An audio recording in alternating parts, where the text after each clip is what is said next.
Do chiropractic adjustments, also known as spinal manipulations, even work? Is it a good treatment option? In this episode, I do my very best to answer these questions factually. Yes, factually, because facts don't care about feelings. I hope you enjoyed the show and maybe even learned something new.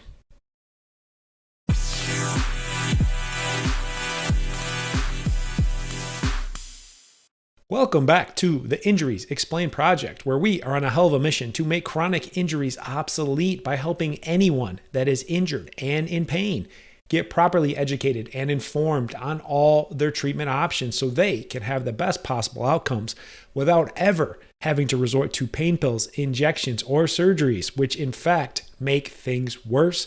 My name is Dr. Matt Maggio. Thank you so much for stopping by and checking out the show. Just a quick disclaimer before we get started. All of the information presented in this episode is strictly my opinion and in no way, shape, or form should be misinterpreted as concrete medical advice or recommendations. If you're currently injured and in pain, please reach out to a qualified medical practitioner for a full diagnosis. If you've already done that, you're frustrated as hell, you just want to know what's going on so you can get your problem fixed, you can reach out to us directly and request an injury consultation. All of that information is available in the show notes or wherever you might be consuming this information. Now that we got the boring stuff out of the way, let's get into it.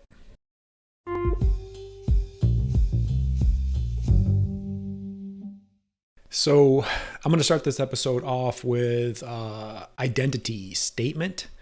I am a chiropractor that never does adjustments in my own practice. I haven't even done an adjustment since 2012.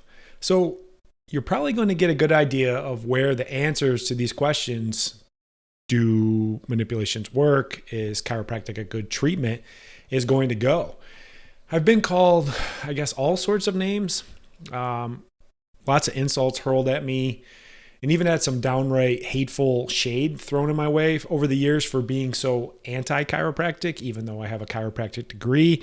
I got my doctorate in chiropractic back in 2011, and my license to practice does fall under that scope. So how did I get to be this way? And as some moron on the internet who was a chiropractor called me a true heretic of the profession and a non-believer. Yeah, that's pretty mean. A true heretic of the profession and a non-believer. Preach on, sir. Ha ha ha.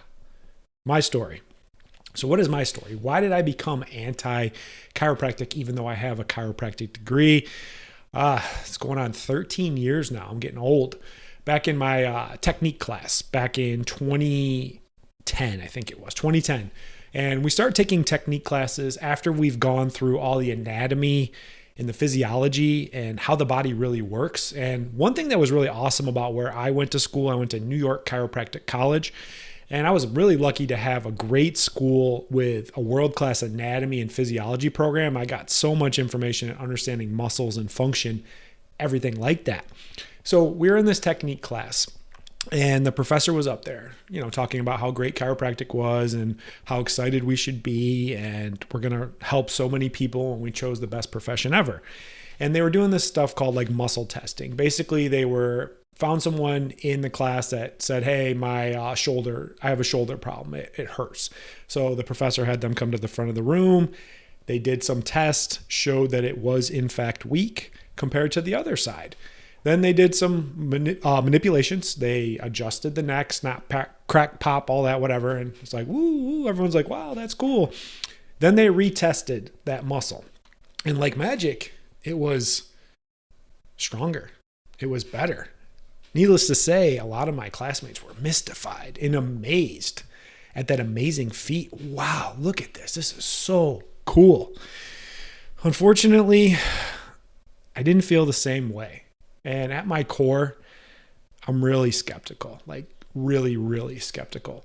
So being the skeptical person that I am, I decided to ask a question to my professor. I raised my hand and I said, what would that test look like, say, maybe 20 minutes later, or even a day later, or even better, like a week later? Their response was, it would obviously still be good because chiropractic works. You know, me being skeptic, kind of being an asshole a little bit, I wasn't really happy with that superficial answer. So I decided to dig a little bit deeper and raised my hand again. The professor looked at me kind of with that look like, all right, where are we going with this? So I asked the question. I said, if you're doing an adjustment because the bone is going out of place, why not address the underlying, sorry, I can't talk, soft tissue issues like the muscles, the ligaments, the fascia, the tendons, instead of just doing the adjustment?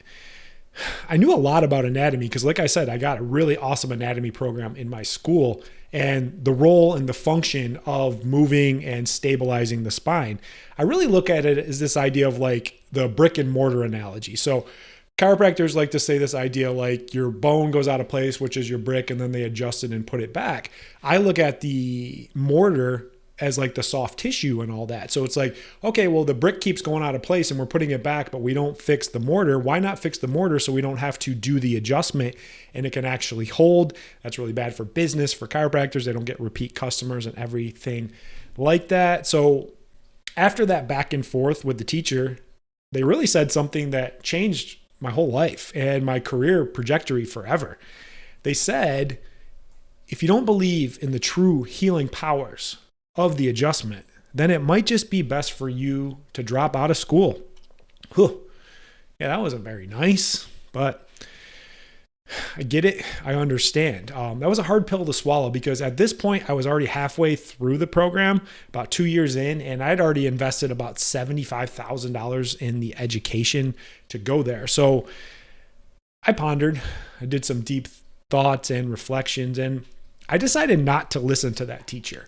And I dove into really deep into the understanding the role and the importance of addressing and treating the quality of the soft tissue treatments, and only do that and not do adjustments. So I learned everything that I needed to do. I did the adjustments they told me to do to pass my boards and get through the program.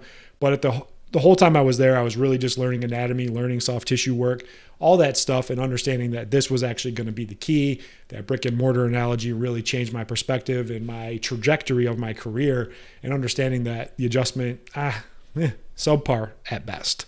So needless to say, I'm very anti-chiropractic when it comes to being a good treatment option. So starting to answer that question. One thing that I did when I started this project is I'm very negative sometimes with people that are doing, especially practitioners that are doing dumb shit that doesn't work and actually makes people's problems worse. But I made myself a promise before I start bashing something, I'm going to try to find something positive to say about it and if it can help. So I actually have two positives of the chiropractic adjustment or the spinal manipulation. Number one is, well, maybe not the adjustment so much, but a lot of chiropractors also focus on lifestyle stuff, like eating right, taking your vitamins, drinking water, which more people need to do anyway. And that's really awesome. They get people excited about their overall health. A lot of times they're doing that because they're not really fixing them with the treatment option of that, but they can help them on other areas. And a lot of chiropractors actually get into like functional medicine and helping with nutrition and diet and things like that. So that's really awesome. And then also, there was a couple studies where they go through and they understood the idea of like fixing acute low back pain. So what is acute low back pain? Usually something that comes on like really sudden, but in all honesty, in a lot of those situations, the pain actually goes away on its own in like 7 to 10 days, regardless of what they do. So they had people with like really short-term back pain. They did some adjustments and then they showed that it was better. Is that really just the body taking care of itself or the adjustment? Not really sure. So I guess I didn't have two positives, more like a 1.5, but hey, there we go. Me being positive. So let's get into the treatment side of it and let's define treatment. This is set forth by those people at the FDA, and we're going to run a chiropractic adjustment through the criteria. There's 3 criteria for them to approve a treatment and make sure that it's something that actually works. Number 1 is it must be safe. Number 2, it must be effective. And number 3, it must be durable. So let's go and put chiropractic adjustments through that lens. Because like I said before, I'm going to be very factual here, no feelings and stuff like that. So safe. Yeah, for the most part, it's pretty safe. The most common problem, and it's not that often, is what's called a rib fracture. It's usually in older people that have like osteoporosis or, bone mineralization problems. There is a risk for a stroke from a neck adjustment, but the likelihood of that is really, really small. And a lot of times they found in correlations that these people were going to have strokes anyway, and they got the adjustment, and it was just like the straw that broke the camel's back.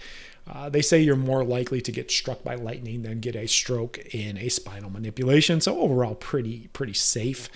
Now, effective. Is it effective? Sure. It does feel better and temporarily reduces the pain. But here's what's happening. It's actually a really big trick that gets played on your body, on your spinal cord, and on your brain. I'm going to get a little nerdy here and try not to go too in depth, but think of in your body, in your spinal cord, you have this pathway, and this pathway basically goes from like your feet all the way up to your head, runs up that path, and it's called your lateral spinal thalamic tract. Don't worry, we're not doing a test here. And basically what happens is there's two types of sensations that run through there. One is pain, and then one is like vibration and movement. So when you get an adjustment, what happens is you get those sensations of the vibration and movement, and they start firing and they start going really, really quickly and excite everything, and it blocks some of that pain. So you temporarily feel better. The best example I can give of this is like when you jam your thumb in the door or your hand, the first thing you do is really shake it out. That's just stimulating all those receptors and causing you to block the pain a little bit. It's actually not fixing anything. So is it effective? Yeah, for short-term pain, but why is that pain in there in the first place? And if we get rid of that pain, a lot of times that pain is telling us that there's an issue in there. We need to pay attention to it.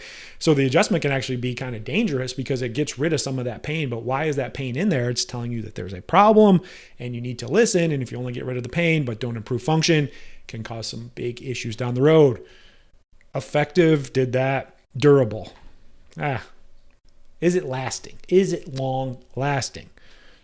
Not really, not at all. Really for that acute low back pain, but I talked about this before. It usually goes away and gets better on itself. I'm looking more like chronic low back pain. And most people that have chronic low back pain, that's like going on anywhere from like 6 months and up. They're like, yeah, I go to the chiropractor, my back ain't any better. So it isn't actually durable in that sense. And if you feel like you get adjusted, but you can't go more than like a week or 2 weeks in between without getting adjusted, it's not actually effective. What we want to see with a really good treatment is that usually you can get said treatment, it's safe, it's effective, and then you can go at least like 4 to 8 weeks in between treatment where you're functioning good, feeling good, not having a lot of issues. That's how we know it's more durable. I just don't see that with the chiropractic adjustment. So it doesn't meet my criteria of a treatment. So I don't do it. 1 or 2 interesting facts though because you can tell I'm very anti-chiropractic, and I really get up. It sucks when people in the profession like talk shit about me and they're like, oh, you're a heretic. I feel bad for your patients. I'm like, dude, you're not fixing anybody. You're just taking their money and robbing them. What you're doing actually isn't fixing the problem. You got to get good at soft tissue and actually fix the problem, the brick and the mortar side of things. So some interesting stuff about chiropractic, and a quick story of the ridiculous nature of like the findings of it and what I've seen myself being in the field for the last 12 years. The original founder of chiropractic, his name was D.D. Palmer, and it was like in 1895. Before that, he was a magnetic healer. Yeah, a magnetic healer. And then apparently he did this magical adjustment on this deaf guy, and then all of a sudden he could hear again, and that's what really started chiropractic along the journey. Once again, it was a magnetic healer. Then his son picked up the helm and took it forward. His name was BJ. And he was like involved in the circus and stuff. So yeah, like a circus performer and things like that. So you got a magnetic healer and a circus performer that have created this whole profession of something that actually doesn't do anything to fix the problem. Even better, I think this is going back in like 2013. As a doctor, you have to get what's called continuing education credits, and they have to be approved by the board.